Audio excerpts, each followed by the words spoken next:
All right, greetings, everybody. Welcome once again to the Rec Poker Podcast.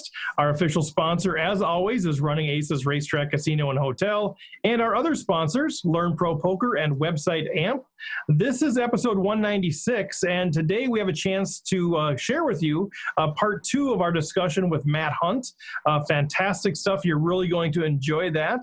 But let's first introduce our panel. My name is Steve Fredland. I am at Rec Poker Steve in our PokerStars home game, and Dan Reed once said, "You will show your poker greatness by the hands you fold, not the hands you play." I'm Andrew Feist. I'm dealer 412 on PokerStars home game. Tim Burton once said, "One person's craziness is another person's reality." And I'm Chris Jones. I'm 5B5 on Twitter and 5x5 in the PokerStars home game. And my $1 billion quarantine idea is a poker solver, but helping you decide what's for dinner. Well, I'm Jim Reed, or Bluffsterini in the home game. And my advice this week is don't set mine with a short stack. Oh. I'm John Somsky and Poker Geek MN everywhere else. And just in case you don't know, according to Chris Fox Wallace, I am the nicest guy in poker. I'm Rob Washam, Radman50 on Twitter and the PokerStars home game. And according to Tommy Angelo, poker is a game of choices, not chances. Nice. Good stuff from the geniuses on the panel. And just a reminder, if you want more of this genius, if you want to be part of the community, that's what we are. We're a podcast, we're a website, all that kind of stuff. But ultimately, we're a poker learning community. We're encouraging, we're positive. We have a blast. We celebrate victories. We build relationships. And you can join us for free at rec.poker. And if you want to go premium, use the code RECPOKER. You get $10 off your first payment. So with that, we introduced last week Matt Hunt, and if you didn't have a chance to listen to that or to watch that episode, do it. This one is going to be great in and of itself, but really recommend you listen to that episode first. But this is part two of our conversation with Matt Hunt. All right, well, we are back with Matt Hunt as promised, episode number 2 in the series with Matt. Fantastic stuff the first time. Matt, thank you again so much for joining us, and welcome back to the episode. Glad to be here once again. All right. Well, let's, last time we didn't talk a lot about sort of your mental health journey. We touched on it a little bit. And that's obviously been something that you've been going public with more and more over the recent months. So let's jump into that a little bit and kind of talk kind of the beginning of your journey, I guess. I'm not sure how to phrase the question, but kind of when you started, wanting to communicate this, or when your mental health journey started for yourself. Sure. Yeah. I think there's kind of two parts to it. There's the part where I started actually experiencing ups and downs in terms of my mental health, and then there's the part where I started actually becoming conscious of that and becoming active in dealing with it and talking about it. And the first part begins when I was like 6 years old. I was diagnosed with anxiety when I was about 6, but for a variety of weird reasons, I didn't even really have a memory of that diagnosis through adulthood. Like, I didn't really kind of know that I'd been diagnosed. I only found out in a later conversation with a family member, like, "Oh yeah, you were diagnosed with anxiety when you were 6 years old." I was like, You could have told me, like, when I was at some point in my adult life, you could have mentioned this, Yeah. But anyway, the part of me actually being active in this regard and trying to talk more about it kind of began, I think, it probably began not too long after my poker career began, really, in that that was the first time I started seeing a therapist, because I was living alone, playing poker for a living online. It was not exactly the most fun way to live life, and I wasn't having a great time. I experienced depression symptoms. I experienced anxiety symptoms. I had a bunch of ups and downs around that time that I now recognize as a natural byproduct of the type of lifestyle that I was living. But at the same time, I was, in my early 20s. I didn't know a lot about how to manage my own mental health because I had never been taught anything in that regard. And I kind of progressed from there in terms of having become aware that this was something that I needed to take care of. It then became, a couple of years later, I in a group therapy environment, and I ended up meeting my wife online during the same time period. So that kind of snowballed where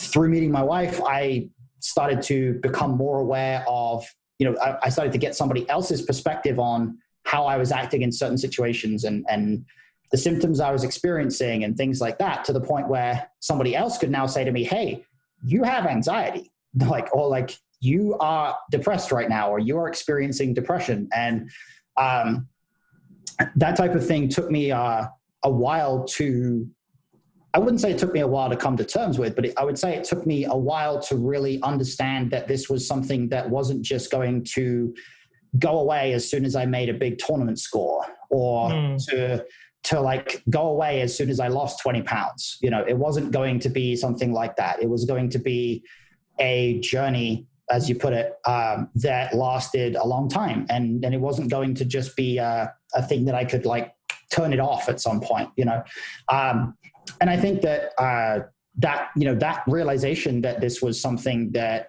was likely going to affect me permanently didn't really come until the last year or so. So it's been very much an evolving process for me. I think that the act of starting to share things related to it, it partially comes as just having spent a lot of time, privately with my wife and with my therapist and things like that, having just explored ideas related to what's important to me, and what do I want to get out of life, and what do I value in the relationships that I build with people.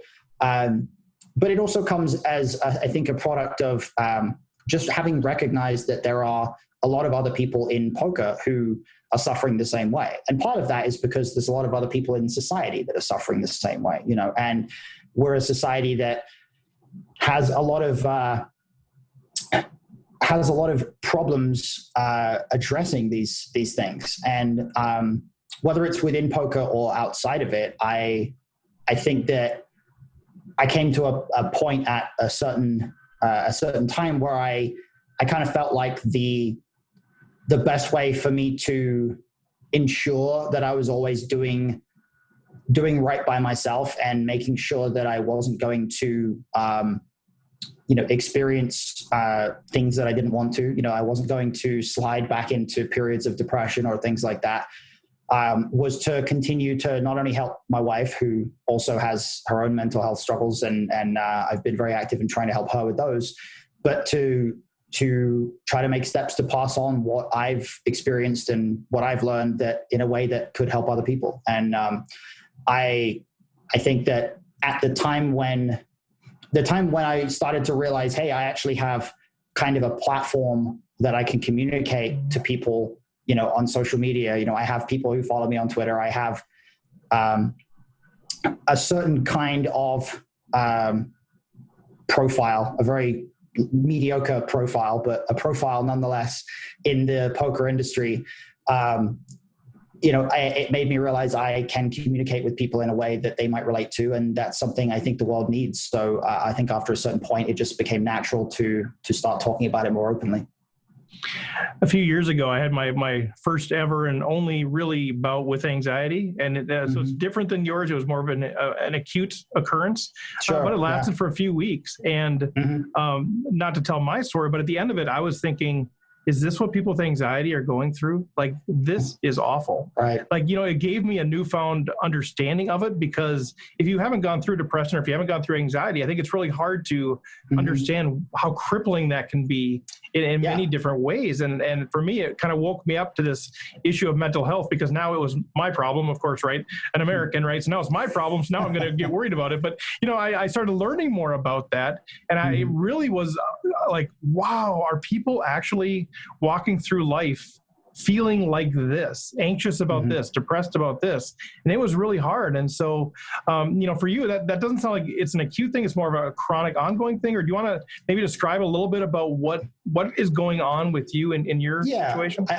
I think that chronic would be a good way to describe it, but at the same time, it's manageable. I think that what I probably didn't acknowledge for a long time is the extent to which the environments that I grew up in influenced the way that I perceived the world around me as an adult. So I grew up in environments where I felt like I had to be on edge all the time, because I had family members that would be very quick to sort of jump at me if I did something wrong. I had, people in my environment, whether it's everybody from like kids in high school that would bully me, or kids who would, sort of scrutinize and just look for something that they could bully you about, even if they didn't actually end up finding something. It's like high school is this kind of environment where if you're a kid in high school and you show some kind of weakness that makes you different from everybody, like kids are going to bully you about it. And so whether it's family environments or that, or anything else, like even dumb stuff like sports coaches that you had for 1 year when you were 9 who yelled at you one time, and you like you look at this stuff and you think that it shouldn't matter, but you actually realize when you go into therapy and you talk about it and you pick it apart and you analyze where certain beliefs that you have came from, you start to realize, oh, ever since this particular thing happened when I was 10 or whatever age, I have at some level believed that if I do X, then Y will occur. And a lot of my mental processes since that point have been designed around preventing X from happening because Y is something I'm afraid of. And so that's essentially what anxiety is. And when you're anxious on a continuous basis, you have this ongoing fear of something that you can't quite describe or can't quite put your finger on exactly what it actually is or what it is that you're actually afraid of. So someone might think that a person could be anxious about a specific personal event that's going on, like they have to give a presentation at work or something like that. People understand that it's natural to be anxious about something like that because they understand that it's natural to feel like if I mess this up, I might lose my job, or if I don't do well, I will not get a promotion or something like that. People have a very clear understanding of action, consequence. But with anxiety, what happens is your perception of action and consequence is all messed up because your perception doesn't accurately represent what's likely to happen. And even then, when you're told that a certain thing is incredibly unlikely to happen, that doesn't actually make you feel any better because as soon as there is a greater than zero possibility of it happening, now your brain thinks maybe this is going to happen. What if, So the thing that's made the biggest difference for me in terms of the times when I've experienced anxiety symptoms is to recognize that, or to like follow the timeline beyond the thing that I'm afraid of. So like, let's say the thing that I'm afraid of happens. Well, now what comes next?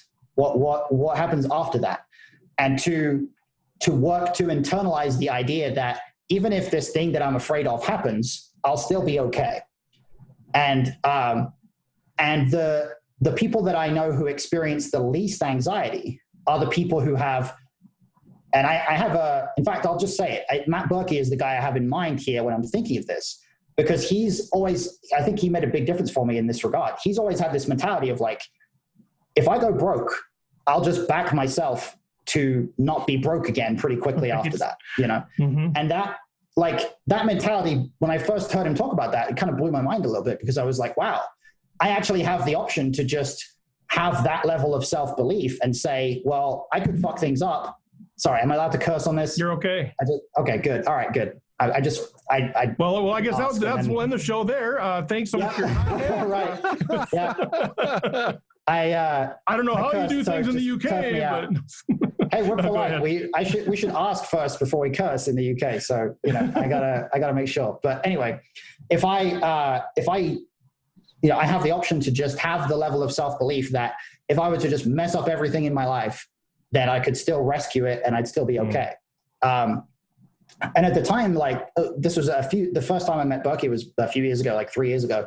At the time, I didn't have that mentality at all. I was like, if I messed up things in my life, then I'd just be done. I don't know what was in my mind as to what circumstance I thought would occur if I went broke or something went wrong in my poker career and I just couldn't win anymore or something like that. But that's your experience, right? Your experience was, you're afraid to screw up because every time you screwed up, there's a negative consequence. You're constantly in fear of that. Yeah, exactly. But like when you actually pick it apart mentally, like you can't put your finger on the thing that you're afraid of. You can't say, I'm afraid of this, so I'm going to take this action to prevent this from happening. Because your brain can't identify exactly what it is you're afraid of, because it's some hypothetical thing that goes way back and you can't pick it apart.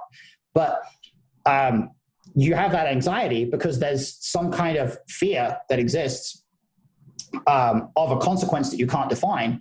And so you don't know what you can possibly do that can make you feel better or that can make the anxiety go away, because you don't even know what it is you're trying to prevent. So it's a cyclical thing. And that was, in terms of anxiety, that was very much my experience for a big portion of my poker career. That I think that largely one of the primary reasons I have never really, I think, reached the potential that I probably had as a player in poker is because of that simple factor, that I never had the ability to fully dispel the fear of failure that came along with gambling for a living. The fear of failure that comes with, like, man, if I go through a really bad downswing, or if I just like play bad for a while, what's going to happen in my life? Am I going to have to go quit and get a regular job? Like, I never was able to conquer that on an anxiety level. And I think that coaching helped a ton, because coaching gave me, an income that was more stable. It gave me other stuff to focus on. And I'm really grateful for that. But I think that if I could do my career over again, I would do it starting with the knowledge that, as somebody who is prone to anxiety, not only do I need to take my sort of self-management very seriously in terms of like my diet, exercise, things like that, but I also need to recognize that I'm inherently more prone to being afraid of failure than other people would be. And that might affect anything from the game selection that I choose when playing in tournaments. It might affect the preparation process that I go through before I play each time. There's any number of things that it could affect. But like I say, if I could start my career again, I would do it with that in mind, and I would plan my career around that fact, instead of trying to, I guess, like replicate the career that I thought a bunch of top pros were having, and try to just like follow what was like the done thing in terms of poker success. I think I did that for a long time, and I didn't have any real success doing it. So I think that, if I could go back with that info, I would certainly do things differently. Yeah, I find it absolutely fascinating that somebody, from that young of an age, with that, struggling with anxiety and depression, and the experience that you had, ended up finding a career where the words probability of ruin are an actual thing. Like, it's amazing to me that you didn't become, an accountant or an actuary like I am, or something where it's just punch the clock kind of thing. That's so interesting. It's kind of ridiculous, huh? It's not ridiculous. I think it's interesting. No, I mean, that your words. Ridiculous is my word. Ridiculous is, it's really my word. But no, I think the funny part of it is what I only know now, and this is literally a discovery I made in therapy about 4 months ago, maybe a bit less than that. The basic reason why I was attracted to poker in the first place is because it was the closest thing that I could get to replicating how I felt when I played video games as a kid. So it was like when I was a kid, playing video games was like my thing that I would do with all my spare time. And I was never, no one in my family ever said to me, hey, maybe you should become a game developer, or hey, maybe you should, competitive esports wasn't really a thing when I was growing up, but like no one encouraged me in that direction. It was always like, you have to find something else. Something real. Really enjoy. Yeah, something real that you enjoy. So I went down all these other directions and I ended up stumbling into poker. But what I now know is that feeling of being like totally immersed and focused on one thing, that flow state feeling, I used to get that as a kid playing video games. And my initial attraction to poker was because it gave me that thing to really just focus on and be really immersed by, and that kind of puzzle element. And when I started thinking about playing poker for a living, I thought, well, this is going to be just like sitting down on my computer to play video games every day. Like I can do that. I started thinking of it like that.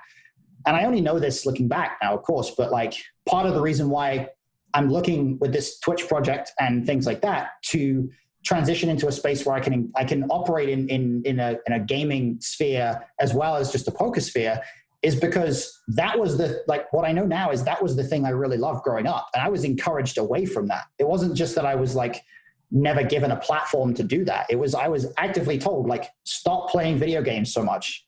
And it just feels like for anybody, if you're growing up wanting to do a certain thing and you're told, don't do this thing, you should not want to do this thing. This is not a good thing to like. If you're told all of that consistently, then as an adult, you're going to grow up with some warped perspectives about exactly what makes you happy. And this is what happened to me. You know, for a long time, I didn't really know what it was that made me happy or what it was I was passionate about, what kind of people that I wanted to hang out with, what kind of people I wanted to be friends with, all these things. And a lot of it was because it took me years of introspection and therapy and digging into my own psychology and, you know, long conversations with my wife about various random things to figure out that, or to like unravel all of the stuff about myself that actually wasn't quite right for a long time. You know, it was sort of like you look at a decision you made when you were 18 and you're like, why did I do that? And then you realize that led to another thing when you were 21, and then that led to another thing when you were 25, and then when you were 29, you did this, and et cetera, et cetera. And now you're 33, which I am now, and yeah, I'm not looking back and going like, man, my whole life has been just a mess or anything like that. There's very few things that I actively regret, but like, I'm certainly looking at it and saying, well, if I could go back with perfect information, I would put myself down a different path for various reasons. And so maybe there's a way for the path that I'm on now and that path to intersect in some way that can lead to a greater sense of fulfillment for me. And I suppose that's the path that I'm on now. Yeah, it's hard for me to not have this picture of you playing video games and being yelled at, put down that video controller and go learn French and transnational studies. That's pretty much it. I mean, if anything, it was probably more like, I'm trying to think of I don't think there was a specific thing I was like encouraged into. Yeah. I think it was more just like anything else. It's just this idea that there's certain jobs which are like real jobs or like productive jobs. You know, it's like go be a doctor or a lawyer or, you know, whatever else, like those kinds of generic things. And I always got the sense that growing up, I always got the sense that everybody around me was waiting for me to like pick a thing that I wanted to be, you know, pick a category I wanted to fall into. And I never liked that idea. I never liked the idea of being pigeonholed into a certain category. And I wanted to have a bit more flexibility and choice. I wanted to have a bit more a freedom to adapt, I guess, and to have different things in my life and not just work a 9 to 5, I suppose. And I'm very thankful that poker's given me that. You know, I'm very thankful that I have the ability to determine my own working schedule and determine my own hours and things like that on a consistent basis. So that's certainly something I'm very grateful for. So Matt, I just wanted to jump in because you mentioned both your current path and you kind of teased this Twitch project that you're working on, but I'm wondering if you can kind of fill in the listeners a little bit more about it. Specifically, what is that you're doing on Twitch related to mental health? Yeah. So what I'm doing right now is I'm streaming 3 times a week. I'm streaming a whole bunch of different video games and kind of getting in that into that sort of live streaming content space with a view to creating what I want to do is create a community that engages people in promoting openness around mental health. So that allows people to feel like they have a community that is supportive and where they can discuss whatever they're going through on an open basis, but also where we can kind of benefit from the knock-on effect that comes when anybody is experiencing better mental health. So what I mean by that is, if we take me as an example, if I am doing better in my mental health, if I feel more supported, if I feel like I have resources around me that can help me, then my wife benefits from that. And she gets to experience a better version of me. And when she benefits, that means I get to experience a better version of her. And everybody that interacts with either of us gets to experience a better version of either of us because we're happier, we're more fulfilled. And the thing that I sense in society these days, the generation that I identify with, I guess the people who are anywhere between about 25 and 35 right now, or 25 and 40, I think mental health has been a big struggle for people in that age bracket. And I think that if we have more communities available to us in which people feel comfortable being open about these things, in which they feel supported, in which they feel like they're not alone, that they're not going through a unique experience that nobody's ever gone through before, then the knock-on effect when we think about like when all of these people in that generation have kids, and you know how that'll affect their kids when they grow up, and how that'll affect things 20, 30, 40 years down the line for the world that we live in. If we have more communities where people are empowered to actually talk about these things, then it can only lead to greater benefit for everybody. And the way I tend to look at it is that when we talk about mental health, what we're really talking about is well-being and people's emotional experience of life. And what we're also talking about when we talk about well-being and emotional experience and things like that is anything that relates to people's general level of fulfillment, their prosperity, their anything to even wealth and things like that. Like we're talking about improving people's emotional experience of life, improving people's day-to-day lives. And when you think about it, everything is mental health to a degree, because improving getting somebody a better job is improving their well-being. It's improving their mental health. Making sure somebody's not in poverty is improving their mental health. Everything that we do as a society to try to make things better for everybody is in itself an effort to improve people's average mental health. And when you make things better for a group of people, and then that makes things better for another group of people, and so on and so on and so forth, it creates a big impact. So what I'm hoping to do is create that kind of a community to, I guess, show some leadership in that regard and try to build it myself if I don't see it out there. And there are communities out like that out there for sure. I'm not trying to say that there aren't, but I think it was important to me to feel like I was being part of the solution. So I think the goal generally is to use this platform of streaming video games, of being able to just kind of hang out and talk to people and create an open space for that kind of discussion to build a community. And it's a big project, but it's one I'm excited about.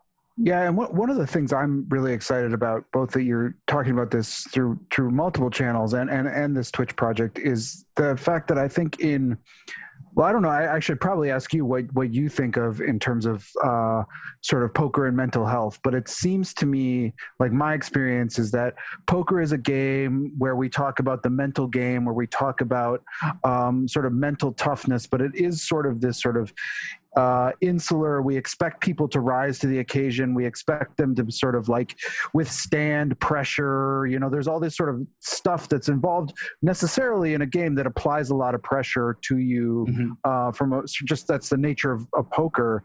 Yeah. But it's sort of necessarily, or not necessarily, but it may be a side consequence of that is it sort of like makes sort of these other topics maybe a little bit more taboo in the field of poker. Like we just expect poker players to be able to sort of like withstand this stuff, and like they're obviously going to be able to do this because they can withstand somebody 3-betting them, so they can obviously withstand any other kind of mental health struggles.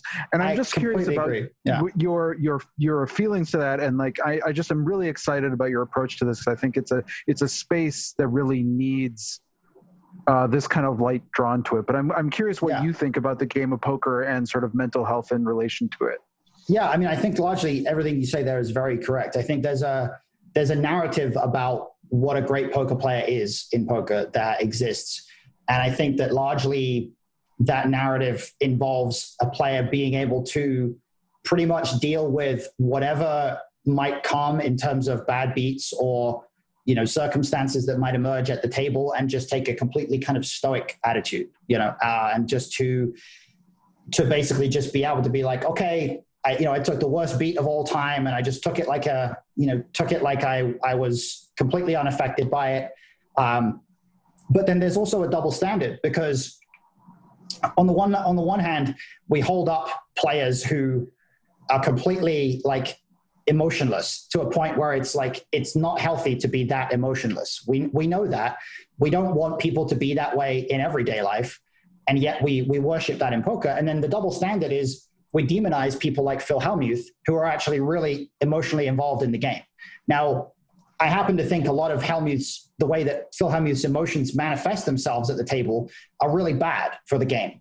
I don't think he behaves very well. I don't think he expresses himself in a productive way. And I'm not a big fan of the guy as a whole, but I do think that we can't have it both ways as an industry. We can't hold up people like the guys who are like completely emotionless at the table. Like look at like, probably the best example would be someone like one of the European guys that you see that's out there, like Mikita Badziakulski or someone, like absolute crusher, like one of the absolute best players, does not show any emotion at the table, most likely because he just has a really solid mental game and all those things. But are we really worshiping these players because they don't experience emotion, or are we doing it in the inverse? Are we assuming that not experiencing emotion must be the goal because these are the best players and that's what they're doing, or that's what we think we're seeing? And I think that in large part is what's actually going on. I think we're seeing the best players out there in these tournaments, because this is basically all we see of them. We see them in high rollers, we see them in super high roller cash games, on the Triton games and everything. And we see them largely not experiencing a lot of emotion at the table. And we think, okay, if this is the best player in the world, or if these are the best players in the world, that's what I should try to be like. If I want to get better, I should try to be like that. And on a certain level, yeah, if you want to get better at poker, like tilting and just slamming the table every time you lose a flip is not going to help. But on another level, we also have this element where we're now like every time a player is out there being emotional, there's no it's like there's no healthy emotion that gets shown at the table. There's no like, there's players who are like out there like screaming and raging, and then there's the video of like, I think there's like a Brazilian guy who's like dancing around where he thinks he's about to win a World Series bracelet, and then he takes a bad beat and he's like, the other, like because he was like laughing in the other guy's face, and then he loses and everyone's like laughing at him now. Basically, there's all of these instances that you can find where there's emotion being expressed in a kind of an unhealthy way, where someone's really angry about a hand, or someone's like berating the other guy, or it's like Tony G is like acting like a complete dick at the table because he wants the guy to call him on the river, or something like that. There's all of those instances of showcasing emotion in a way that might be entertaining, but it's really unhealthy for the game. And then you've got the flip side of these guys are, these guys are like completely stoic. And what you don't have is some kind of balancing force. Like you don't have an aspect where people can show healthy emotion. There's every now and again you'll get like, oh, the guy won the main event, and ESPN will show you 2 minutes of him celebrating with his family and stuff. But like, there's somehow this is a game that we all enjoy. We all play it because we enjoy it, and yet it's like we're not supposed to express that enjoyment. We're not supposed to have fun with the game. We're not supposed to not take it super seriously. We're gonna, if we make bad plays, people are gonna like yell at us and call us a fish and all these things. And all the pros hate each other, and all the pros are like having feuds with each other and heads up grudge matches all the time. And like, there's just a lot of elements to the community and elements to poker as a game in terms of how we relate to each other that don't match up. They don't match up with what we want the game to be. And we want the game to be a place where everybody feels welcome and where people can have fun and experience something positive. We don't want people to have a choice of experiencing nothing and being completely emotionless, or being on super rage tilt all the time. We want there to be some positive emotion there. And I don't know how we make that happen, but I think it starts with people not arguing so damn much. Yeah, and just quickly, I know John has a question here, but the other thing that we, even as a poker kind of culture, do is we almost look down on that kind of that joy that comes out. I mean, you hear about, like somebody fist pumps and it's like, oh, that's an insult to me personally, just because they, they hit their one outer on the river and they fist pump, and it's like, oh, you jerk, and they're just like, it's like they hit their one outer on the river, and so, and like, I try to just accept that as just like somebody expressing joy. And, there's a difference between expressing joy and sort of like rubbing it in my face that they just hit the one outer. And I think there's that balance in between there that I think we as a poker culture could maybe be a little more accepting of the fact that people get happy sometimes. Right. And I think that for the most part, I think that a lot of pros have the right approach in that regard. I think there's a lot of pros who are very keen to make sure that recreational players have the best experience at the table. There's a lot of pros who do the right things in terms of making it enjoyable for people. But there's obviously a lot of pros who don't. And if we didn't have those pros who don't make the game more enjoyable for recreational players, then this may not be a conversation we would even need to have, because the game would be a lot more fun.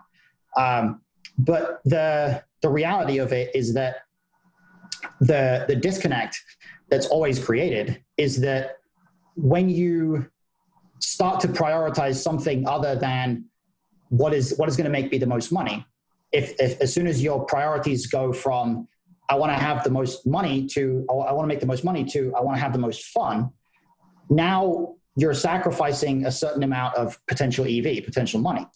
And what happens is when the stakes get higher and higher, the amount of money you're sacrificing by not being completely focused on playing your absolute best gets greater and greater.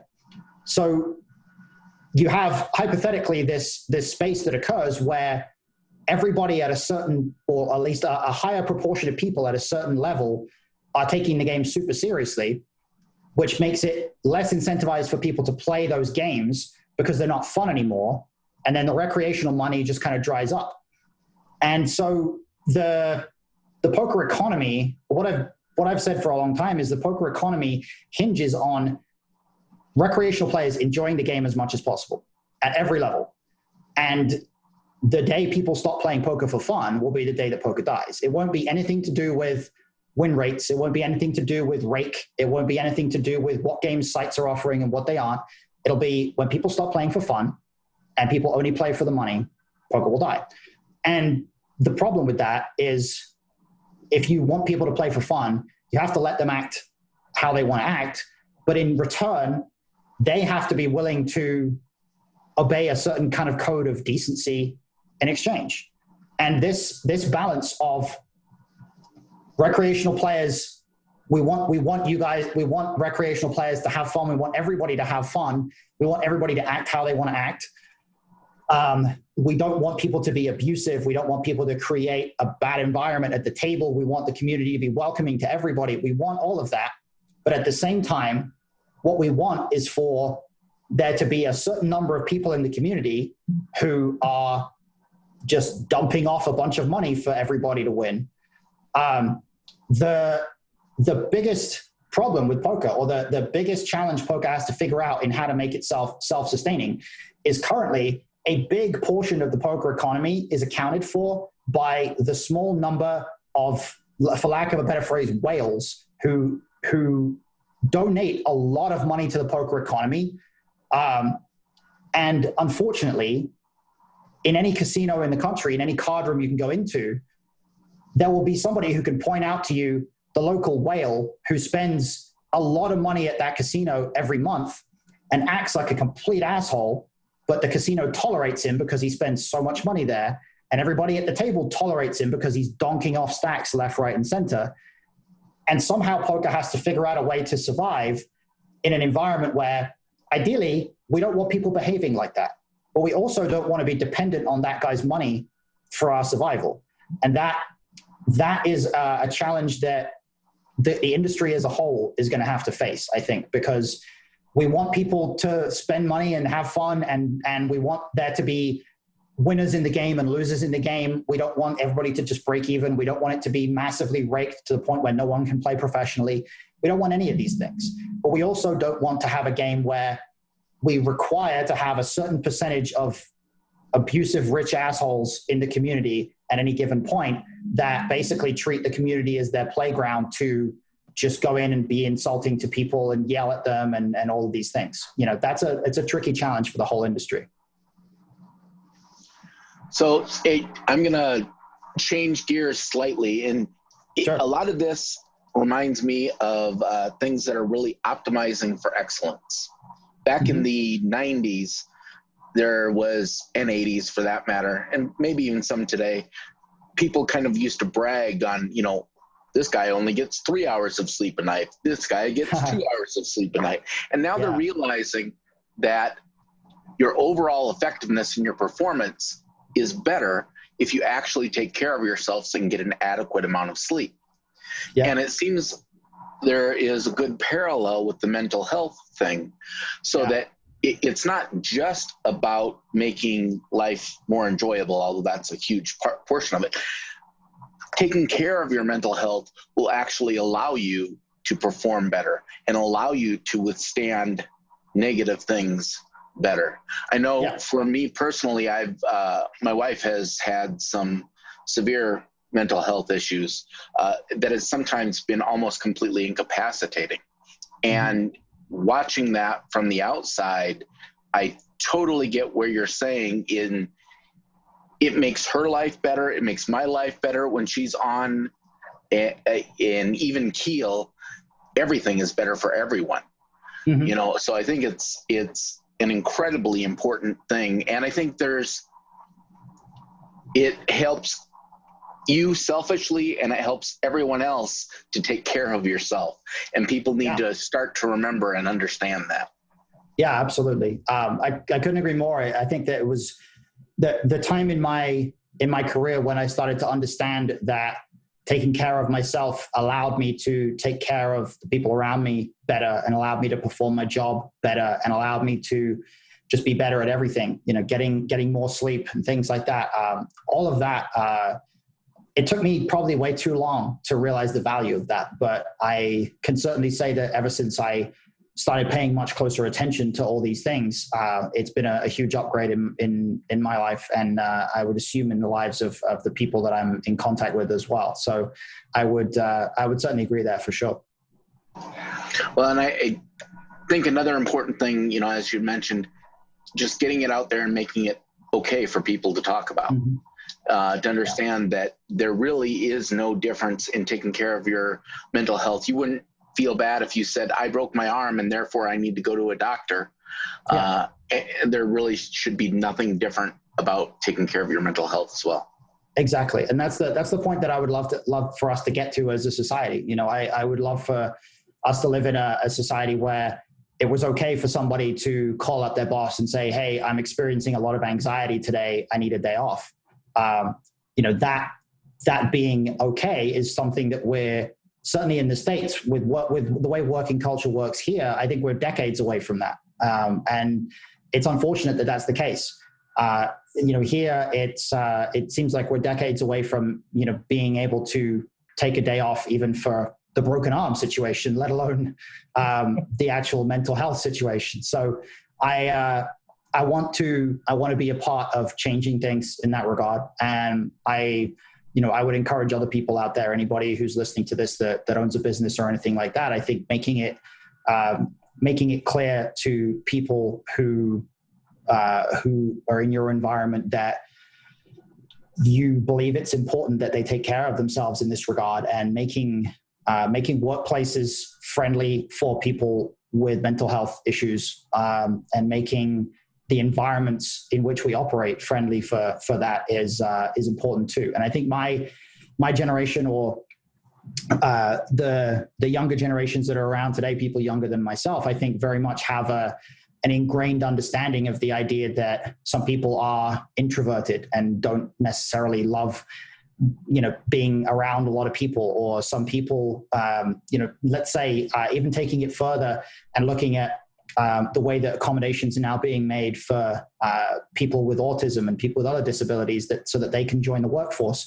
That's fantastic, to allow people to be accommodated in that regard. But it needs to go far enough that people with mental health issues, people who have let's say, PTSD, or people who have schizophrenia and things like that, are accommodated for in a way where they're not just left to kind of survive in whatever way they can for 80 years, and they're actually taken care of. I think that that level of progression as a society is still some way off, but I would like to think that the generation that I'm part of has enough consciousness around mental health that we're hopefully going to start fixing things in that regard.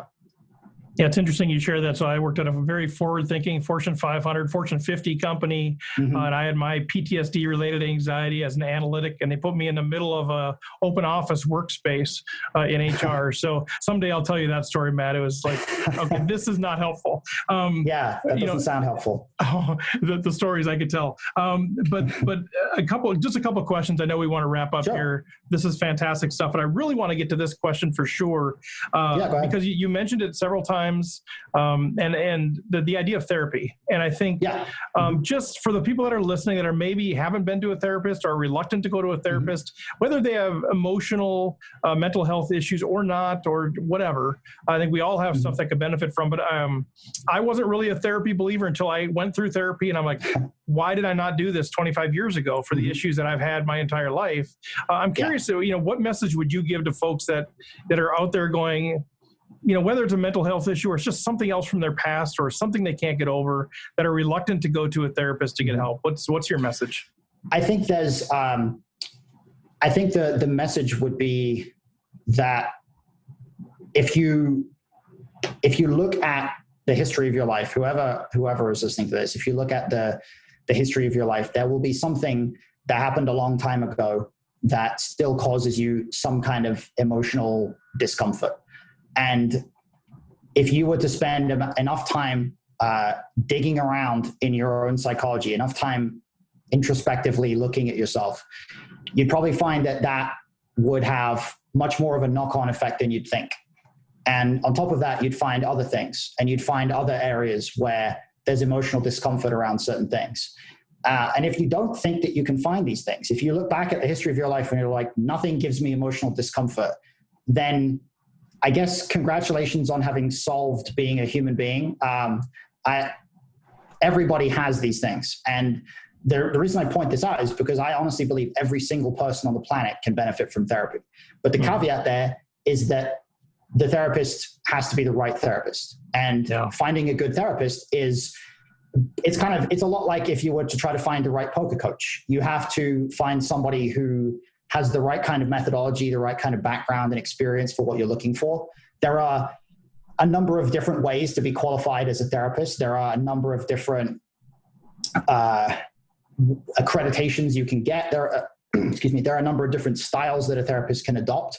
And any of them, everything from straightforward talk therapy to therapeutic methods like EMDR, or there's a number of different there's just any kind of methodology you can think of, really.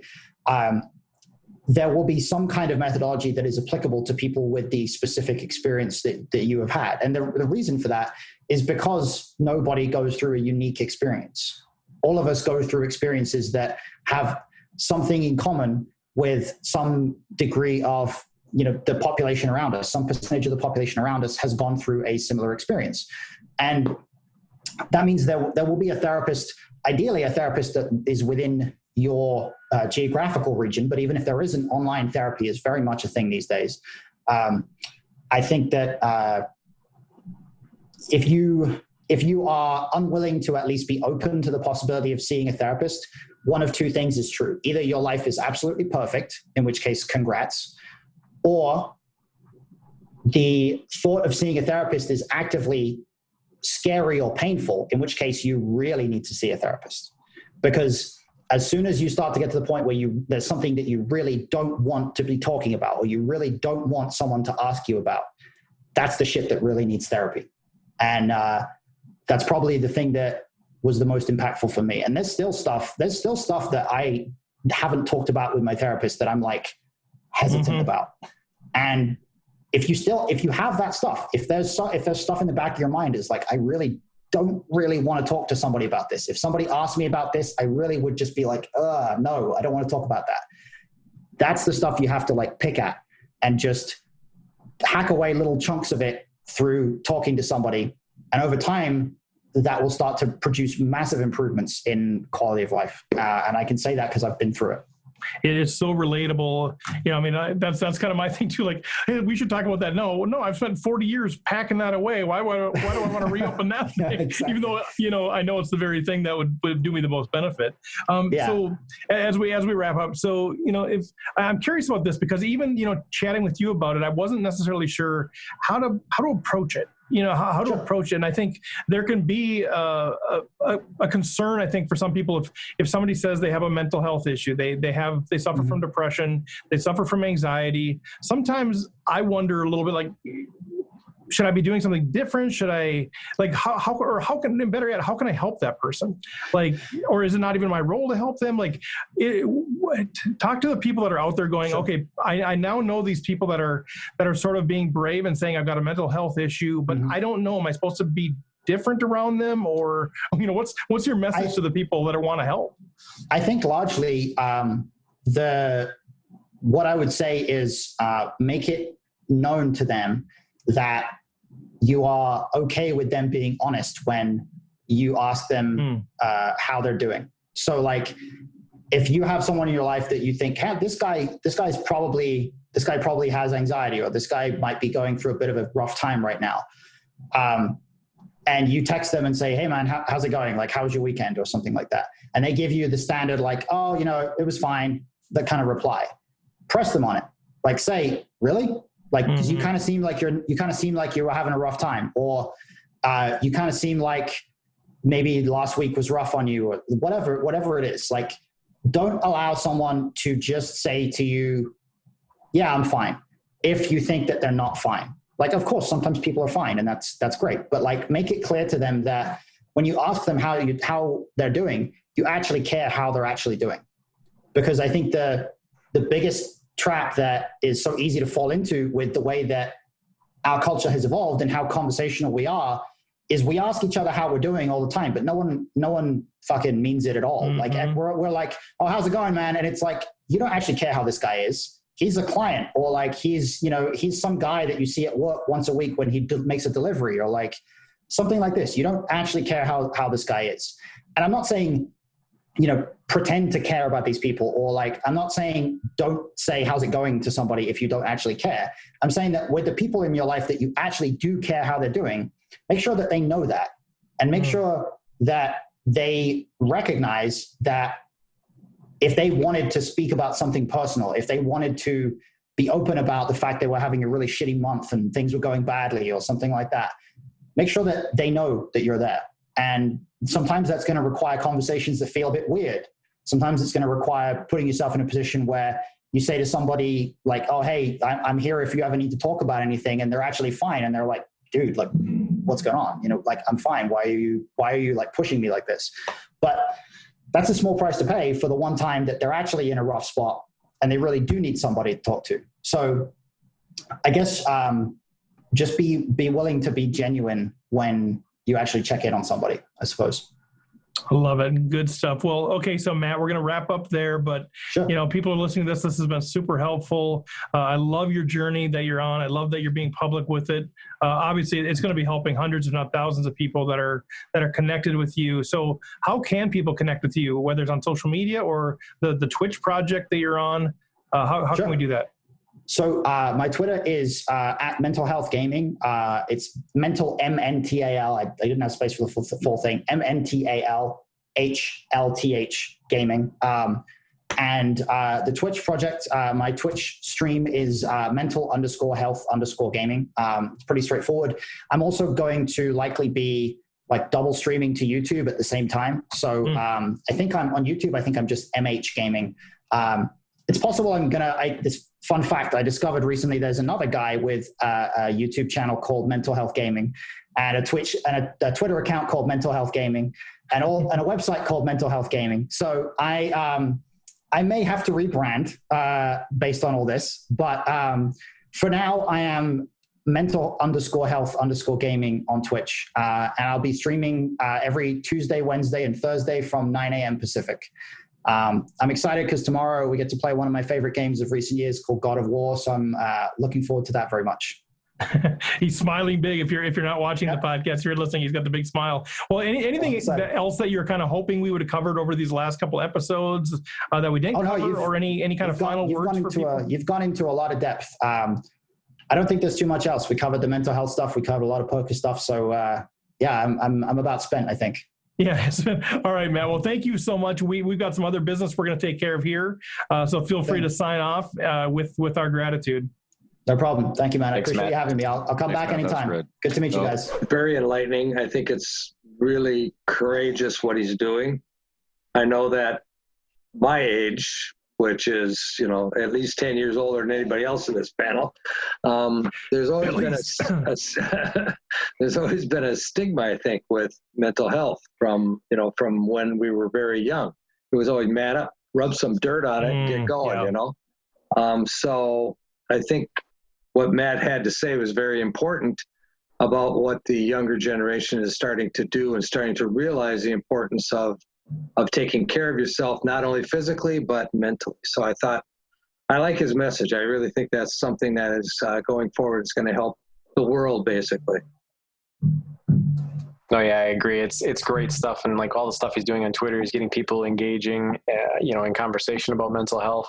And then I'm really excited for to see some more of the Twitch channel and that kind of stuff, just because there's a lot of good conversations that are happening, and he's using his platform to kind of promote that. And that's a great thing. And it seems so needed too. Just the early, he's only been doing this for a really short time, it seems like, but the results so far, people have just been kind of really like, thank you so much. And I really needed a space like this. And this is such a missing conversation in poker and in gaming. And so it's really exciting what it maybe has the potential to turn into too. Yeah. And I think it's also, interesting as people look as a way of kind of optimizing your life. That, you wouldn't think just because you're healthy doesn't mean you shouldn't go to the gym, and just because you don't have any dramatic issues doesn't mean you wouldn't improve your life by improving your mental health. Yeah, I talk about this all the time as a business coach. I think most business owners could use a coach. And I think just like LeBron James as a shooting coach and Tiger Woods as a swing coach. And yeah, I think a lot of us can really benefit from a therapist. It's another way to optimize your life. I love it. I think it's GTO for life is having a therapist mixed in there. And yeah, but everything you guys said, the courage. And I love that, there's another resource available. So, as we encounter people get a hold of us and they're struggling with depression or anxiety. I love that Matt is out there, that I can say, here's somebody that maybe could help if you connect with him and engage in his stream or whatever. I love being able to resource people in that way. So yeah, phenomenal stuff. And I was serious about what I mentioned. I mentioned him and Fedor and Maria. Like, wouldn't that be amazing? Like, just here, just put a quarter in and you get here, just talk. I don't know what you're going to talk about, but just talk. It'd be phenomenal. That's my $1 million quarantine idea, Chris. There you go. Well, good stuff, guys. Thanks again for jumping on there. I just wanted to quick remind everybody out there listening, there's way too much stuff going on to try to lay it all out every single week. And with the timing of these things, sometimes we could miss it or, might be out there too far. So just sign up for the newsletter, TWRP. We call it TWRP, This Week in Rec Poker. Just go to the website, sign up for it there, stay plugged in with that. But just real high level, Monday nights is when we record podcasts and seminars. And if you're a paid member, you can join these. You can actually chat with us and the guests as we do our thing. Tuesday nights, we do an online play and hang where we play the home game. And we also are out on Zoom, just hanging out, yucking it up, ripping on each other. And that's free to anybody. Anybody can do that. Wednesday nights, we do a lot of content recording with the book study, learning with partners, monthly strat chat. We also do our monthly No Limit Hold'em, our monthly mixed tournament. And we also do a special online play and hang just for paid members where we hang out on Zoom and we play with all the paid members. That's really fun. Thursday nights, we stream on twitch.tv/poker. And every single night of the week, there's a free online home game. And then there's 4 or 5 days a week where we're releasing new videos in some way, shape, or form. So a ton of stuff going on, but go to the website, check out the events calendar, Sign up for the newsletter. You'll hear all about that kind of stuff. And this week, as you guys may have surmised, we actually recorded with Matt Hunt in one fell swoop. We actually recorded 2 episodes. I gave away the secret. Big shock to all of you. But because of that, we don't have our home games update this week because we already shared that with you. And so next week, Mr. Somsky is going to be charged with 2 weeks worth of that, and then we'll probably be a 1 week behind as we try to get caught up on our production side of things. But anything else that's happened recently that we want to make sure that the folks are aware of, or do we just keep telling them go to the website, go to the website?